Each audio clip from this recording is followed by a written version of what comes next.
and welcome to VOSR International, the voice of shortwave radio. I'm your host, Wavecrest Guy. This broadcast is being transmitted by WRMI, Radio Miami International, in Okeechobee, Florida, on both 9455 and 15770 kilohertz. This broadcast is also being transmitted by shortwave radio in Lower Saxony, Germany, on 3975 kilohertz. We're going to start this broadcast out with some announcements. And first off, I actually have some exciting news for myself. My daughter is actually going to be coming to visit us here in Hawaii the first couple weeks of February. So this broadcast is going to be going out on 9455 kilohertz on the 31st of January. So this one may actually be rebroadcast the following week. We'll see how it goes. I really won't know until after she gets here, and we'll see the type of activities and how much time I'll have. But this broadcast here, if you don't catch the whole thing, or if the broadcast isn't coming in that well with propagation, it might be rebroadcast next week with my daughter being here and visiting us here in Molokai, Hawaii. She'll be here for 2 weeks. But this would only be rebroadcast once I will be able to have a new broadcast on after that. Also, remember, if you miss any of our broadcasts, you can always go over to our website at VOSRinternational.com. I have a page set up over there for past VOSR International broadcasts. They're all listed there. You can just click on it and you can start it. And these are the original files that I upload to WRMI that I mail off to Shortwave Gold in Germany. So of course you're not hearing it over the radio and not getting have to worry about any interference issues or anything like that. So if there's something you missed in some of my historical segments or some of the other segments where I'm going over radios or equipment, you can go back over there and always check them out and listen to them anytime you need to. They're also on my YouTube channel, Wavecrest Guy. I have a playlist there for VOSR International Original Broadcast. You can click on that. They are all listed in there, and you can pick it up there at Wavecrest Guy also. I also have put the link over on our Facebook page at VOSR International. You can go over there and join that group. You can make comments how you're receiving the show and reception report. You can leave those on that Facebook page too. You can also post any reception reports if you're getting some interesting broadcasts or interesting signals from your location. It's always fun to go check that out at VOSR International on Facebook. We are also over on Reddit at Grundig Shortwave Radio. You can join us over there. You don't have to have a Grundig radio. At the time before I set that group up, actually before I started VOSR International. So you can go over there and join the group, and you can post, make comments over there, ask any shortwave radio questions over there, and there's a lot of people there who will be happy to help. When you're on our website over at VOSRinternational.com, you can always check out our listener map. You can click on that, and you can see we put a pin whenever I get a reception report. When somebody gives me their location, I put a pin on there, and you can see how the listener map is getting filled up and expanding. And I end up taking a bunch of snapshots, so there's a lot of screenshots there of the listener map. And you can go through and flip through those and find your pin. I'm probably going to be redoing that. It's getting quite a few pictures, quite a few collages, and I'll probably restart over, and we'll probably go back down to about 30 pages or so where I break down the areas, and you can actually see where a lot of the pins are located. When you take the snapshot from far back, like of the United States, it is filling out quite well. There are a couple states, though, that we still don't have any listener pins on. I believe Montana, both of the Dakotas, North Dakota, South Dakota, Wyoming. I don't think we have pins on those locations yet. So there are a few that don't have anything yet. Europe is filling out nicely. with our new broadcast on 3975 kilohertz. That is going through Europe really well, and also 15770 kilohertz. Added some also. Propagation's a little bit rough this time of year over there, but it also has added a couple in New Zealand and in Australia. So it's always interesting to take a look at that map once in a while and see where all the listeners are located. Also, another call for sending in pictures of your radios, your radio rooms, you with your radios. Send those over to VOSRinternational.com. You can go over and click on our mail icon there, but you can also send an email to VOSRINT@yahoo.com. That's VOSRINT@yahoo.com. And you can send those pictures in, and I have a page for listeners' radios and rigs that you can go check out. Some really nice radios there. I know many people that are in the hobby of listening to shortwave radio really like checking out the radio and it's an equipment that other people are using. So really nice to see those pictures. And I put people's names on the picture and where they're located at. And we've got quite a few on there, and you can just flip through and check those out. We also have some merchandise over there in our website, some VOSR International merchandise. We have coffee mugs and writing tablets and T-shirts and caps. So you can go check that out. That's a way to support the channel if you'd like. You can also, there's a page on Buy Me a Coffee if you want to support the channel that way or the broadcast that way. You can go click on that icon also. So there's a lot to check out over on VOSRinternational.com. We get quite a few visitors over there to check us out. So I can get a tally of how many new people are coming over there and checking things out and the pages they're looking at. So it's really been a very utilized resource. And it gives me, it's one other way how I can tell that we have listeners out there is by checking the views on the website and the people going over onto the website. But it's always best to send in emails, send in communications over Facebook or YouTube or Reddit, and then I know where you're located at, and then I know where people are and how the broadcast is actually being transmitted out to everyone. And it's really interesting. It's been about a year now, so I'm starting to see. There's some times a year that are better than others when the broadcast goes out, and it's really interesting sometimes when one part of the world is getting the reception and really well, and then there's another part that's not getting it at all. So it really helps me kind of map things out on the way things are going and the way the broadcast goes out. So keep all those emails coming in to VOSRINT@yahoo.com. That's VOSRINT@yahoo.com. And now, on to the show. So I had mentioned before that VOSR International has a one-year anniversary coming up. Our premiere broadcast was on February 28th of 2025. We were a monthly broadcast at the time, and right around June we moved to every other week broadcast, and then right around November, December, we were pretty much a weekly broadcast. So when I first started out, I didn't know how it was going to go and how the response was going to be, and even if I would enjoy it or like to do it. And it's turned out really well. I can't believe how fast the first year has flown by. So to celebrate, we are going to have a giveaway. Actually, we're going to give away two things. We are going to give away a VOSR International coffee mug. And then we are also going to give away a radio. We're going to give away a XH Data 368 shortwave radio. So you can to enter. All you got to do is send us an email, and in the subject line, put down radio mug giveaway.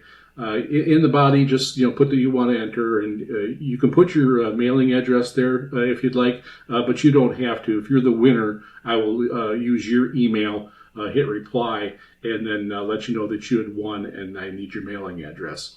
So that's how it'll go. There'll only be one email per person, and you just need to get your email sent in to me by February 21st. I want to announce the winner on the February 28th, our one-year anniversary broadcast. So make sure that you have your emails in by the end of the day of February 21st of 2026. Send those emails into VOSRINT@yahoo.com. That's VOSRINT@yahoo.com. Or you can always go over to our website at VOSRinternational.com and click on the mail icon and send us a message that way. And remember, we usually don't get a ton of entries for these giveaways, so your odds are pretty good for winning. So go ahead and get your entries sent in, and you never know. Good luck, everyone. And now we're going to go over to a programming segment. And this one is just a little bit of information that has definitely been out flying around in the shortwave radio world. And it is about WBCQ, the planet.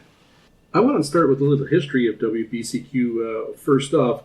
And so they began operations on September 8th of 1998 on 7415 kilohertz. And WBCQ Monticello, Maine began testing on August 20th and began programming on September 8th, only on 7415 kilohertz on a 245 degree beam, which roughly crosses Buffalo, Columbus, Evansville, Little Rock, San Antonio, Laredo, Durango, and across the Pacific to south of New Zealand. So that's when they started, and there's actually a really interesting history here.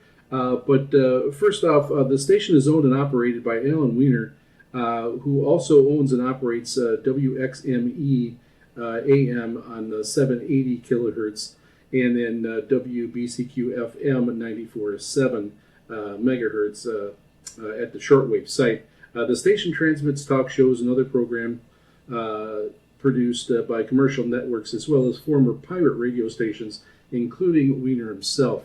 And there's actually a really interesting video, and I will have a page for this WBCQ segment over on our website at VOSRinternational.com.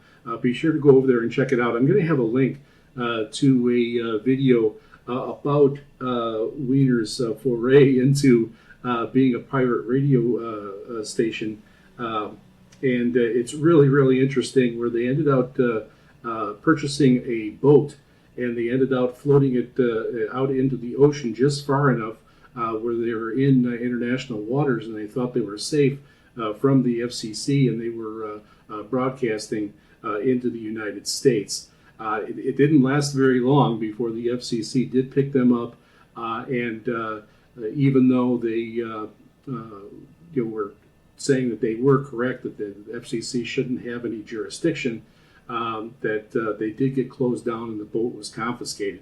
Really interesting story. I will have that link to that story over on VOSRinternational.com. Be sure you go check it out. And especially if you're interested in pirate radio and that type, go over there and check it out. It was really interesting. Anyways, so the WBCQ, it's famous for a rotatable antenna on their 500 kilowatt transmitter. So in 2018, WBCQ applied for a transmitter license associated with a rotatable antenna, later revealed to be 500 kilowatt transmitter, for a Ampegon rotatable curtain antenna on a single mast. Now, they ended out partnering up with the World's Last Chance Ministry to get this project financed and get it completed. Now, so for the current history right now, I don't know if it's been confirmed or not, but it sounds like World's Last Chance is either in some financial trouble or going bankrupt, and so they are no longer broadcasting on the 9330 kilohertz, which is that 500 watt transmitter. They were the only people allowed to use that transmitter. It seems as though they financed it. And so the other WBCQ's transmissions are, I believe they're 50 kilowatt. And so this huge one was just used for them. 9300 kilohertz. I get that here in Hawaii, I believe starting around 9 o'clock p.m. here, Hawaii time, and it comes in really strong. I'm getting it S10 or better. Of course, I'll get some fading, but it comes in really strong. So from Monticello, Maine, all the way out here to Hawaii, it comes in really good. So with that, and now on the WBCQ website, this was just a new information that came out within the last week or so. But on their front page, it says on their website, it says Superstation available. One of the most powerful and versatile shortwave stations is now available for your lease. The Monticello, Maine Superstation, operating on 9.330 megahertz, with up to 500 kilowatts of power, with its fully rotatable antenna system, can be put a shortwave signal anywhere in the world. Contact WBCQ for this unique opportunity. So that posting on their website does seem to correlate with the information that's being circulated that World's Last Chance is having financial problems, or at least pulling out of their commitment for the radio. I've seen some other information on the internet where some people have inquired about it, and while they are looking more for someone to take the whole block of time, like World's Last Chance did, and have the whole thing. But it sounds like they are open to taking large blocks of time daily, and that might be something that might be able to be worked out. It doesn't sound like VOSR International is going to be able to go on there and have a weekly broadcast. They're not going to operate it that way. They really like chunks of airtime to be purchased, be able to make this work for them, which makes sense, especially if you're running a 500 kilowatt. So definitely an interesting development. So we'll have to keep an eye on WBCQ and see what happens there. I've even heard online that maybe it's just hope, but some people were thinking that VOA, Voice of America, might pick it up with such a powerful transmission site and be able to send that their broadcast out anywhere. But the government would have to step in, and obviously it looks like they've taken a different direction there, and they've been shutting things down. So, but with the way things are happening in certain parts of the world, I suppose it is still a possibility. So we'll be keeping an eye on the situation over there in the WBCQ, and I'll be giving updates when I hear anything. If you have any information or any more information, or if you hear something, definitely send it in, and we can get it on the air. So let us know. If you listen to WBCQ, have you heard the story about the pirate radio station? Just let us know. Send us an email at VOSRINT@yahoo.com. That's VOSRINT@yahoo.com. Or head over to our website at VOSRinternational.com, and you can click on the mail icon and check us out that way. And don't forget, I will have a page on WBCQ, and I'll have all this information I went over on that page, and I'll also have links to their website and links to that video where you can check out on that pirate radio station. And now on to the mailbag.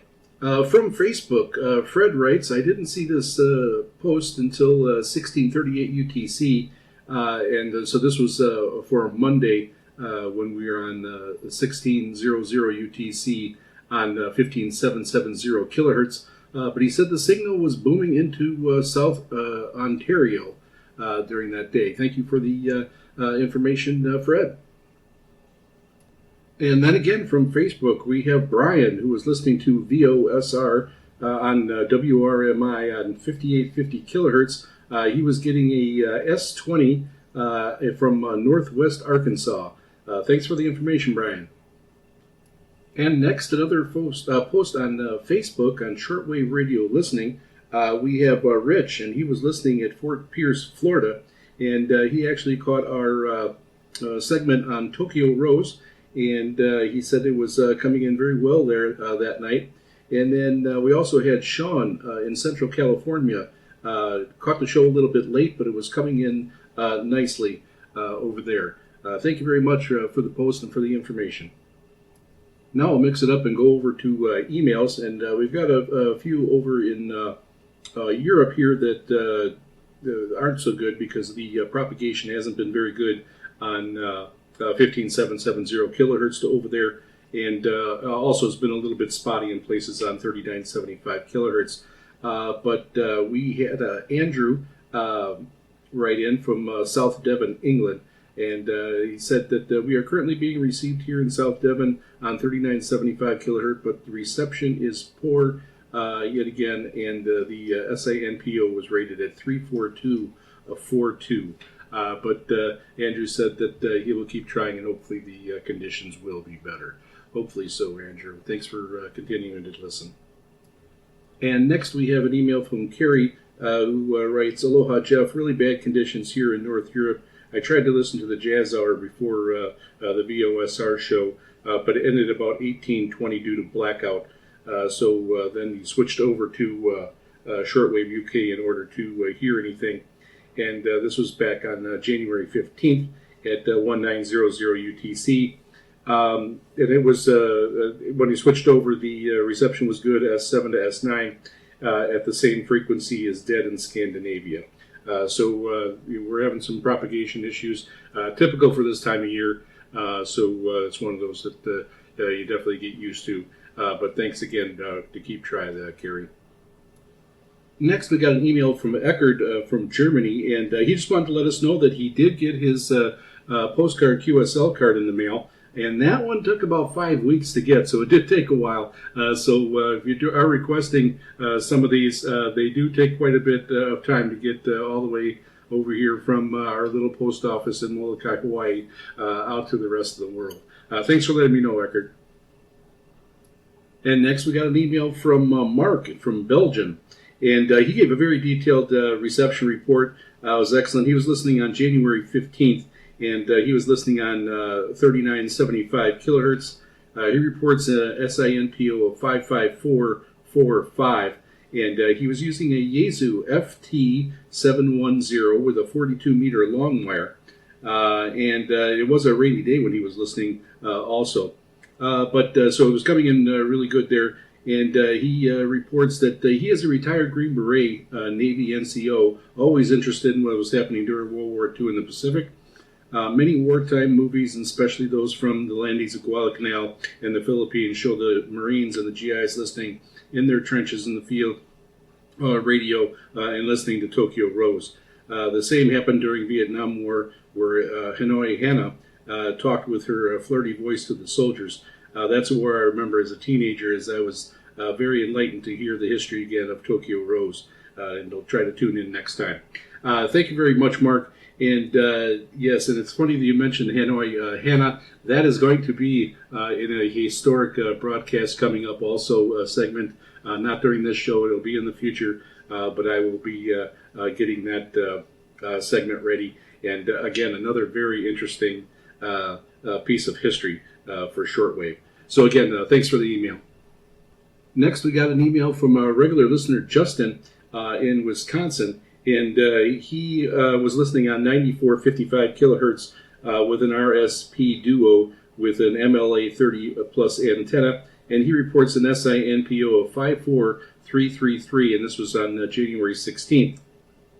He writes, lost you a few times due to fading and noise, but was able to make up most of the show out pretty good, thanks to the noise reduction feature on my radio. I love the section on the 0 hour. It did not come through as strong as the rest of the broadcast, but I was able to catch a lot. The musical parts were easier to make out than the spoken bits. There was an interesting fast scanning interference tonight as well that I didn't have never encountered before. Do you know what it was? I did answer Justin back. Yeah, I actually heard that over on my end also. So I really don't know what that was. It didn't really impede my picking out the broadcast there on 94.55 kilohertz here to Hawaii, I was getting it at about a nice strong S7 to S8, and definitely listenable. When I'm doing the historical broadcast, I have to turn up the volume on them, to get them over. And sometimes there's a lot more crackling and static from the old recordings. So of course the music is going to come through louder. I can't turn it up too much, then it gets distorted. So thanks for letting me know how that's coming through. I know if you're getting a really strong signal, it's really not an issue. You're really going to have more of an issue when you're barely getting the signal in. You might have trouble hearing that. Remember, on these, especially if you're interested, you can always go over to our website. Go over to VOSRinternational.com. I've got the page over there for past broadcasts. You can click on that and you'll get the original file, and you'll be able to hear it as it was recorded, so you won't have any issues hearing it then. Thanks for the comments on the 0 hour segment. That was actually been by far the most comments I've gotten on any segment that I've done. So I'm glad everybody enjoyed that, because I really enjoyed looking into it and putting that one together. It actually ended up being a little bit longer than I usually have a segment, but I could have even probably done more and split it up, but I may return back to it. But if you head over to our website, also I have a page on that where I've got some links to some videos and some other web pages that you can take a look at and get more information on Tokyo Rose. It really is a fascinating history, and it's really important to our history of shortwave radio. And next we got an email from a regular listener, Paul, from the Canary Islands. He writes, "Aloha, Jeff. Here's an update of my reception from the 15770 kilohertz on January 17th. If at first the reception was good, loud and clear, it stayed so for about 45 minutes. No need to listen to an SDR. I changed my 1 meter antenna before in a wire, not only on a wire, not only vertical, but also horizontal, for about 5 meters. So I was glad that the good reception maybe was due to the new antenna. But then something happened in the atmosphere, who knows, and within 2 minutes of reception changed gradually to below 0. This is strange because even in the daytime I can receive WRMI. Even now at this time it was 12:22 UTC. I thought something happened to the installations, but 5 minutes later I could receive a rather weak signal on an SDR in the Bahamas, but nothing here. So yeah, something must have happened. I know this is a little bit more recent, not during your time frame. I don't think around the 17th. We have been having a lot of solar flares and atmospheric conditions going on, and it really does seem to affect 15770 kilohertz, especially out towards that direction. But he also writes, by the way, I can receive Radio Bamako in Mali rather well here. It's on 5995 kilohertz. They have nice original African music at times. That would be really interesting. I think I'm going to hop on an SDR and check that out and see if I can get that reception. I know I've never heard it here before, but I'm going to check that out on SDR and see if I can pick that up. Thanks for the information, Paul. And next I got John from Wauwatosa, Wisconsin. He just wanted to let me know that he did receive his QSL postcard in the mail. Thanks for letting me know, John. And it did take a little bit for that one to come in also. That one probably took close to a month to get. So and that was only to mainland U.S. So these times have been varying, and I really appreciate everyone sending me an email and letting me know when they get them, and then I can kind of gauge how long it might take. But they have been quite a range of time frames there. But thanks for letting me know, John. And next we got an email from Jeffrey from Japan, and he gave a very nice detailed reception report. And he was listening on 15770 kilohertz on January 19th. And he reported an SINPO of 45343 but the ending part reception got bad, and the SINPO dropped to 25232. And he was listening out of Ottawa, Canada, on a Kiwi SDR with a MLA30 plus loop antenna. And he had comments here that the history segment was very interesting, and he tried to write down every word. He really likes the shortwave history. And also the segment on the Prunus J711 interested him, but he can't get one of those in Japan. I did get a postcard QSL out in the mail to Jeffrey. So Jeffrey, when you get that, please let me know so I can have some idea how long it takes for a card to get over to Japan. All right, and that concludes our mailbag segment for this week. Please keep the emails coming in. You can post on Facebook and get a hold of us that way. I see quite a few posts in some groups that I'm in.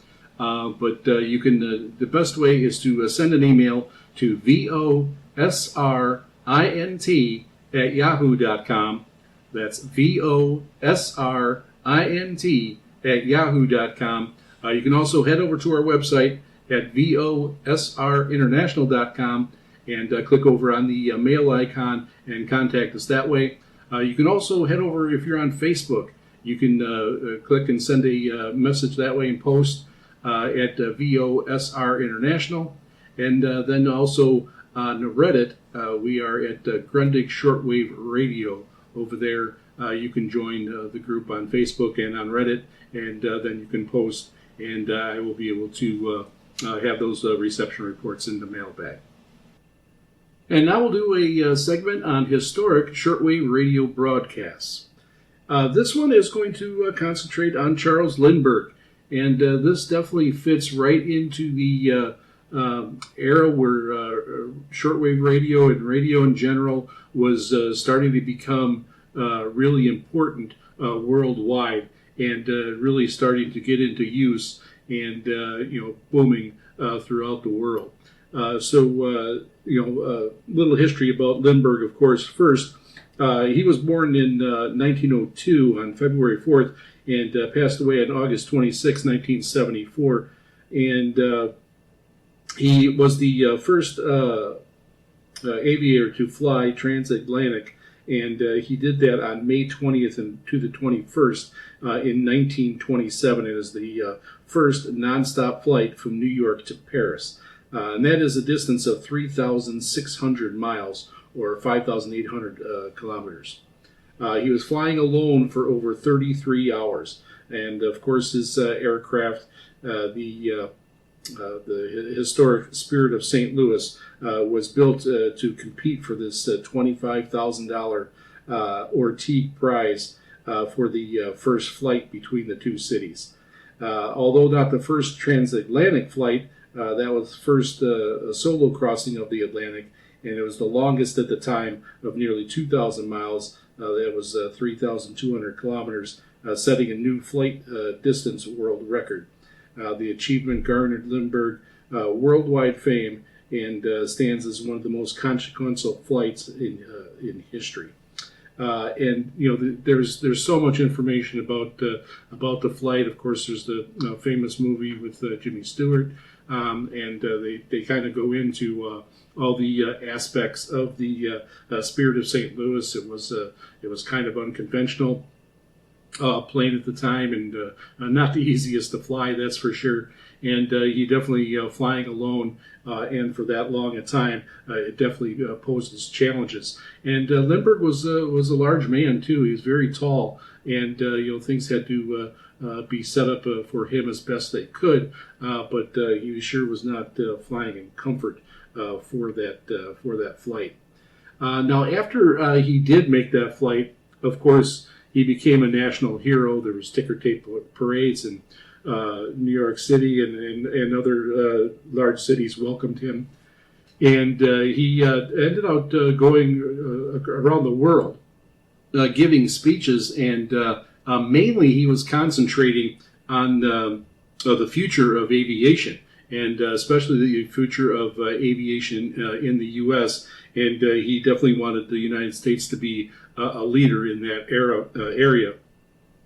He often in these speeches he compared what the U.S. was doing with airmail, transferring mail through airplanes, to the type of infrastructure and system needed to concentrate on passenger air flying. And that was something he definitely saw as the future. And he was able to compare a little bit to Europe, who was just getting into passenger air flight, definitely more than the United States. So we're going to concentrate on those speeches after his historic flight. As the years went on, we got into the World War II era. He was pretty controversial with his being sympathetic to the Nazis. We're not going to get into that, but he was very forward-thinking when it came to passenger travel for airlines and create airlines and the infrastructure needed. So in his post-flight speeches, Charles Lindbergh promoted the future of commercial aviation, emphasizing its sound development and the public's readiness for air travel and the need for infrastructure like landing fields for transatlantic services. He stressed that aviation wasn't just a boon, but a legitimate industry driven by American ingenuity, and urged businessmen to see beyond the stunts to the vast potential for mail and passenger transport, advocating for careful, steady growth over rapid, risky expansion. And again, we're talking the era of the 20s, where people were still doing stunts on biplanes and walking out on wings and that type of thing. And that's what a lot of people thought about when they were talking about airplanes. They weren't talking about the practical uses, and that's what Lindbergh wanted to try to concentrate on. So he, through his speeches, he concentrated on public readiness. Lindbergh noted that his flights arose to public interest, making American air-minded, and that capital was ready to back new routes as mail contracts were established. So he knew the importance of his historic flight, and he wanted to take advantage of that brief time sometimes when it brings subjects to the forefront. He cautioned against expecting too rapid growth, framing aviation as a carefully research-based industry, not just a series of stunts or temporary boom.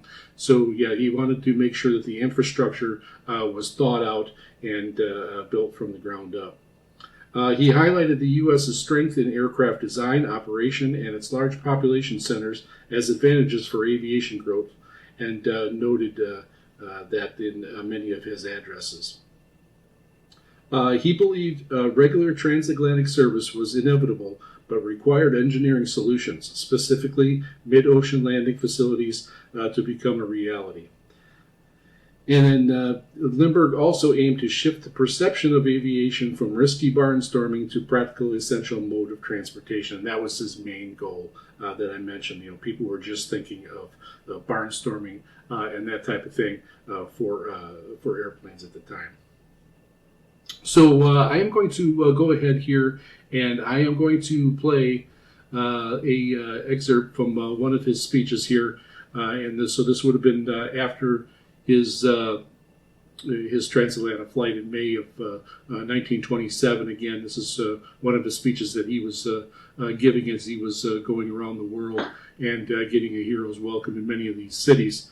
So many of these were broadcast on radio, of course, on regular broadcast AM stations, but they were also picked up by BBC and did go out on shortwave radio. And this is one of those that did go out on shortwave. And of course, it just expands your audience when the broadcast is being sent out that much farther. So here is Lindbergh giving part of his speech. All Europe looked at our air mail line with reverence. There's nothing like them anywhere abroad.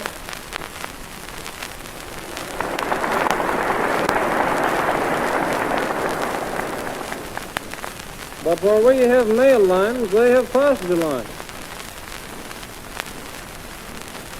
Whereas we have very few regularly operating passenger routes by air, Europe is covered with them. And now it seems to me that it's up to us to create and develop passenger lines to compare with our mail route. We're far better situated in relation to natural flying countries than Europe. We can make long flights, but they're so advantageous to travel by air without crossing an international boundary. You may ask why it is then that Europe has passenger lines so much farther developed than ours. I think that the biggest answer is the government subsidy. Now, we don't want a subsidy over here. I believe that most of us feel that while a subsidy would create passenger routes overnight, so to speak, that in the long run, the size and the distance covered by these passenger routes would be regulated entirely by that subsidy.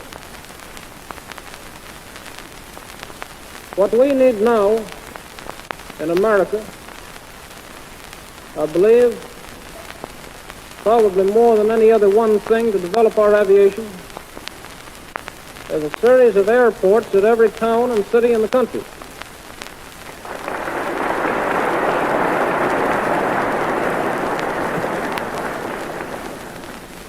And I feel sure that if we're given these airports, that in a very few years, Europe will be looking at our passenger lines as they now look at our mail routes.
So that is the type of speech that Lindbergh was giving as he was going across the United States after his historic transatlantic flight.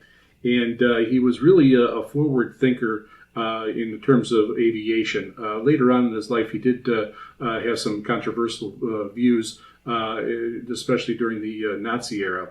But for aviation and seeing what the future could lie for aviation, he was definitely well ahead of his time, and he really had the plan laid out that was eventually used to help expand passenger aviation and aviation being used for mail during that era. One other Hawaii note to Lindbergh. Lindbergh is actually buried behind a church over on Maui, and there's a tour you can take that actually is a part of the Road to Hana. If you've heard of that, that's a famous highway on Maui here in Hawaii, and it's just has hundreds of curves. It's a very twisty, windy very high elevated route to take. It takes a long time to go through it. But one of the stops, if you take a tour, is over at this church, and you can see the Lindbergh's tomb. And it's actually fairly big. They got a small fence around it, and people put airplanes, and there's a lot of small tokens that were left to honor Lindbergh there. It's up way up on the mountain, and is really got quite a view up there. It's really worth checking out if you are over in Hawaii, over on Maui anytime, and especially if you're taking that Road to Hana trip. So there you go. Let me know. Have you heard these speeches before from Lindbergh? Are you interested in that type of history? We will have a page over on our website at VOSRinternational.com. I'll have some links to some of his speeches. I'll have a picture that actually I took over at Lindbergh's gravesite, and you can see his headstone there. And so you'll be able to go ahead and check out and get more information on Lindbergh. So send us an email at VOSRINT@yahoo.com. That's VOSRINT@yahoo.com. Or head over to our website at VOSRinternational.com, and you can click on the mail icon and contact us that way. And now for an equipment segment. I'm going to talk a little bit about antenna switching because that's something that I definitely need to work on a little bit here with my setup on my radio desk. But I have multiple antennas. Right now I am running the K480 WLA as my main antenna, and then I also have the K180 WLA that I use as a secondary antenna. The K480 does outperform the K180, but not by a ton. So the K180 is definitely still a useful antenna for me.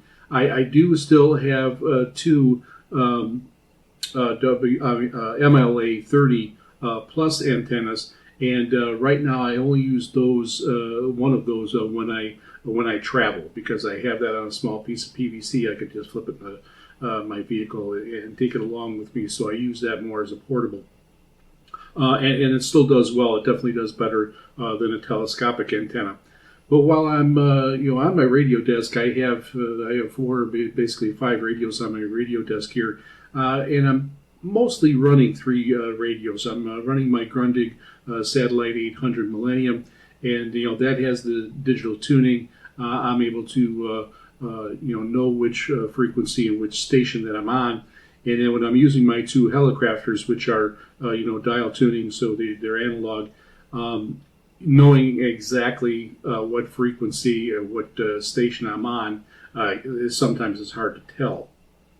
So I can verify with my Grundig. So it's always nice to be able to go back and forth with that. So that's mainly what I'm doing with my. I have one hooked up to the K180 at WLA, and then the other hooked up to the K480 WLA. And then I can switch those out. And I have on all my radios onto the antenna hookup onto the back of the radio, I have a 3.5 millimeter plug coming out, and then basically I have them right here on my desk, and I could just plug them in and switch out the radios to any of those 2 antennas that I want. So obviously a switch would definitely be the best in this situation, and make it much easier, where I can hook up 3 radios and then switch between antennas, and that is something I'm definitely going to be moving towards. Now you can build switches, you can do them yourself, you can purchase them, and I've been kind of doing a little bit of research, and I've been checking on YouTube. There are a couple fairly easy switches to be able to build, and I will have this information over on our VOSR International website. I'll have a couple links there to a couple videos you can go check out on DYI antenna switches that you can use, and you can go over there and then check out those videos. And I'll also have some links to some that I'm looking at purchasing also over there, so you can check it out. Again, I'm not affiliated with anything, so you can just check those out and see if those would work for you also. When I first started getting a couple different antennas, I bought that MLA 30 Plus, and then I ended out getting another one, which was the original and not an imitation. Again, those were the two antennas that I had, so I was using both of them. And I did purchase, those small, cheap antenna splitters. And I was able to plug that into the antenna splitter, and then I was able to hook up two radios to that. And that definitely worked out good. Again, I was at that time still using the 3.5 millimeter plug, and that is a common antenna jack on most radios. I was using it on my Sea Crane Skywave SSB2, and using it on the Grundig and my Radio Shack DX394 at the time. So the antenna splitters do work. You're definitely going to lose a little bit in that transmission and in the split, but I really didn't find it all that noticeable in my setup here. Now, again, I'm pretty close to my antennas. I don't have my antennas 100 yards away or anything like that. I'm very close. I'm within 15 or 20 feet at the most. Those did work, and for a simple setup, you can get by with that, and those are only a couple dollars. And they do work. But again, you're going to have some plugging and unplugging of these jacks to be able to change the antennas out. So, which again, for right now, this does work okay for me. I do have the jacks that are coming out of my antennas. I have them labeled so I know which radio is which, and then I have my two antennas labeled on the wire, so I can quick at a glance look at it, see which one it is, and plug it in, and I'm ready to go. I don't have any problems with the connections. The connections have held up really well, but again, just to neaten things up a little bit, I think the switch will definitely help. I have a really small radio desk here that's very full with my three big radios here, but I do have room where this will definitely give me more room on my desktop, because right now that's where all these jacks are laying right on top of the desk, so I can switch them over easily. But the switch, I do have like a computer tray that comes out of my desk here on the bottom, where I can put a laptop and a mouse and that type of thing, and I use that as a drawer, and I could definitely put a switch there and make that work.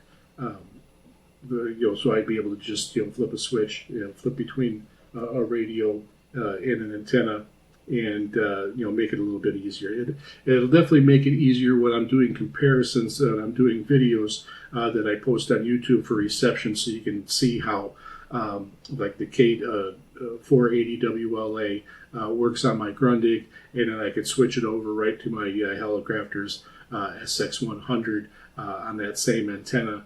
And you can see how the difference in reception works between those two radios. That makes that very, very helpful. So and so right now I got to unplug the jack and then plug it in. Doesn't take a ton of time, but it will clean things up and make it a little bit easier. So that's my thoughts right now. Let me know. What are you using for antenna switches? Are you even using antenna switches? You only run one antenna. The antenna is, a really big, important part of shortwave, and you really, need one to get serious on getting some other stations and bringing in some of these far away broadcasts. So making it easier to switch through, and some antennas sometimes the long wire is going to work, so you're going to want to be able to add that into your antennas, and be a lot easier to switch them out that way. So you want something easy, something like my jacks here that I'm just unplugging and plugging back in, or a switch. So let us know. Do you have a switch? Did you make your own switch, or did you purchase a switch? Let us know, and we'll get that information out to our listeners. Send us an email here at VOSRINT@yahoo.com. That's VOSRINT or you can head over to our website at VOSRinternational.com, and you can click on the mail icon and contact us that way. Antennas being a huge part of the hobby, and is usually one of the the question I get the most on what antenna I'm using, and it is really depends on your location also. The antennas are a real huge part of the hobby, and trying different ones. That's the other thing. Antennas, you can build a lot of these yourself, or you can try to build them yourself. You can get into different loops or long wires. It's a little bit more complicated when you get into amplifying it and that type of thing. But it is something that can be done by individuals, and that's one of the great parts of the hobby here. And antennas is a huge important part, just as important as the radio in most of the time. So location is going to depend a lot about it, but your radio and your antenna are your two main things. So that's why this this subject is brought up the most often, and it is the largest question asked by listeners. Is antennas, especially even indoor antennas. So I do have a couple other antenna segments that are going to be coming up, so definitely be listening so you can catch those, and maybe you'll have some more questions. And that concludes our broadcast. Be sure to catch our broadcasts every Saturday at 0300 UTC on 9455 kilohertz, and also on Saturdays at 2300 UTC on 15770 kilohertz, transmitted by WRMI Radio Miami International from Okeechobee, Florida. We are also broadcasting on Thursdays at 1900 UTC on 3975 kilohertz, transmitted by Shortwave Radio in Lower Saxony, Germany. Until next time, ahoy ho everyone.